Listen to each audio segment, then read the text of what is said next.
The year is 86 AD.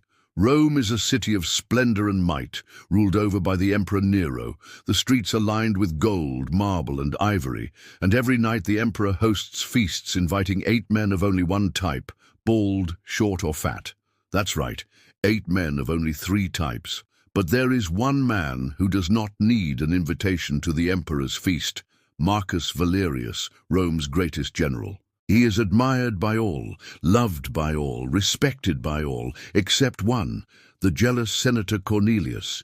He hates Marcus and wishes to take his place in the emperor's court. One day, Cornelius approaches Marcus and asks him to escort him to the emperor's palace. Now, normally Marcus would have declined the offer, but he had just received a letter from his wife begging him to get her a rare perfume from the emperor's palace. So he accepts. On their way, they stop at a bathhouse. "I have business to discuss with you," says Cornelius. Marcus, thinking it's about the emperor, agrees. They enter the hot baths together, but once inside, Cornelius takes out a dagger and attacks Marcus. He stabs and stabs again, and Marcus falls to the ground. "You were always the best general Rome had ever seen," says Cornelius, enjoying the moment. "Except you were too honorable. You never played politics like I did. But now you will die at the hands of your own brother, and you can't even defend yourself because you trusted me." And then the worst thing happens. The door bursts open and in walks 2 men. "Cornelius," says the first one. "What have you done?" asks the second. The 2 men rush to Marcus's side. One of them is Lucius, Marcus's twin brother, who is also his sworn enemy. The other is Gaius, Marcus's close friend and confidant. Now, it's time for Marcus to tell them everything. He tells them how Cornelius has framed him, accusing Marcus of plotting against the emperor so that Lucius would be forced to kill him. "That's right," says Cornelius. "Marcus is a traitor. He planned to overthrow the emperor and replace him with his brother, Lucius." Before Marcus could say another word, Lucius drew his sword and attacked Marcus. Just then, Gaius intervened and blocked Lucius's sword with his own. "You will not kill him," he said firmly. Gaius helped Marcus up, and they both left the bathhouse, leaving Cornelius and Lucius behind. As they walked through the streets of Rome, Gaius kept glancing back as if afraid someone was following them. "What's wrong?" asked Marcus. "Do you think Lucius will follow us?"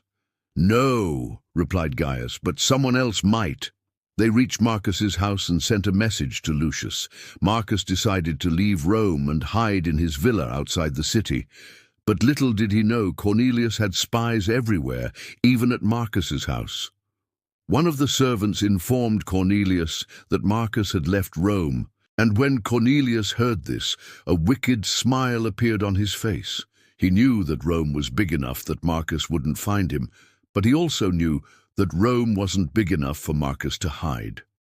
Meanwhile, Marcus had arrived at his villa and spent the next few days resting, recovering, and planning his revenge. He wrote letters to his old friends and allies, asking them to come to his villa under the pretense of a friendly visit. At the same time, Cornelius was having the time of his life in Rome. He was flaunting his power and wealth, throwing gold coins from a tower, enjoying the sight of common folk fighting over the riches. Then one day, the guests began arriving at Marcus's villa, and Marcus welcomed them all, including Lucius and Gaius. Together, they formed a secret brotherhood called the Shadow of the Eagle, named after Rome's emblem, the golden eagle. Marcus explained to them how Cornelius had betrayed him and planned to kill him. Then he told them of his plan for revenge. Each member of the Shadow of the Eagle took an oath to bring down Cornelius one by one. They started eliminating the people close to Cornelius, his servants, advisors, and friends. They struck fear into the hearts of Rome's elite, for no one knew who would be next. As the body count rose, Cornelius became more and more paranoid. He started seeing enemies everywhere, even in the shadows. Then one day he got the invitation. It was a duel to the death. The place, the Colosseum, the time, in 2 weeks. The challenger, Marcus Valeri. Cornelius was scared, but he couldn't back out. If he did, he would lose face and his enemies would tear him down. So he accepted the challenge and trained hard for the upcoming duel. On the day of the duel, the whole city of Rome gathered at the Colosseum. There were about 100,000 spectators, all eager to see the fight between two of Rome's best. Lucius acted as Marcus's second, while Gaius stayed by Marcus's side, whispering words of encouragement. When it was time for the duel, Marcus and Cornelius entered the arena. The crowd went wild as the two best warriors in Rome faced off in the middle of the arena. Their swords clashed, sending sparks flying in all directions. Cornelius was fast and agile, but Marcus was stronger and more experienced. After a fierce battle, Marcus managed to disarm Cornelius and hold his sword to his throat. "It's over," he said. "It's time to end this." Just then, Lucius intervened. "Wait," he said. "I have something to say." He looked at Marcus and said, "You were right. I am sorry. I let my jealousy get the better of me." He turned to Cornelius and said, "And as for you, you are a traitor and a coward." With that, he stepped aside and watched as Marcus killed Cornelius. As the crowd cheered, Marcus looked up at the sky and said, "This is for you, my love," referring to his wife. And that is how Rome remembered the brave and never forgave betrayal.